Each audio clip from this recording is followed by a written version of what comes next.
Minha Bíblia já está aberta e eu quero ter o prazer de compartilhar o texto bíblico com você agora. Evangelho escrito por Lucas, capítulo 17, versos 1 e 2. Jesus disse aos seus discípulos: é inevitável que existam pedras de tropeço, mas ai de quem é responsável por elas.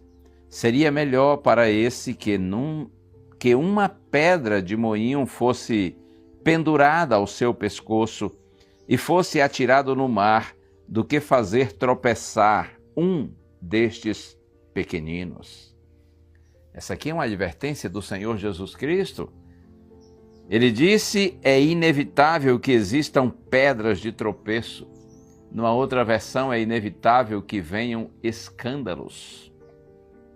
Mas ai de quem é responsável por elas, por essas pedras de tropeço, por esses escândalos que acontecem. E aí Jesus chega a dizer: seria melhor para esse que uma pedra de moinho fosse pendurada ao seu pescoço e fosse atirado no mar, do que fazer tropeçar um destes pequeninos. Interessante essa palavra aqui, traduzida por pedras de tropeço ou por escândalos, é a palavra escândalo, do grego. Escândalo significa exatamente uma pedra na qual o indivíduo tropeça. Quando a gente pensa em escândalo no sentido, na nossa língua em português, é um evento que causa comoção ou irritação e provoca reações. Com alguma frequência, surgem situações que geram escândalos em todas as comunidades, inclusive religiosas.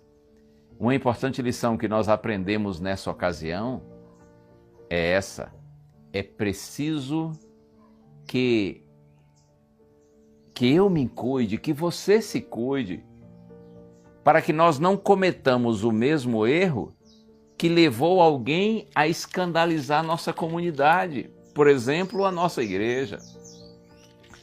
E ao falar isso, eu me lembro do texto que está aqui na primeira carta de Paulo aos Coríntios, capítulo 10. Eu leio agora os versos 11 e 12.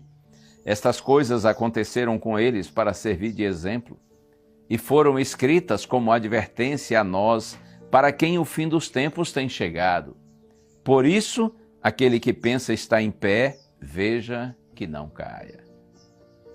Quando Paulo diz assim: estas coisas aconteceram com eles para servir de exemplo e foram escritas para advertência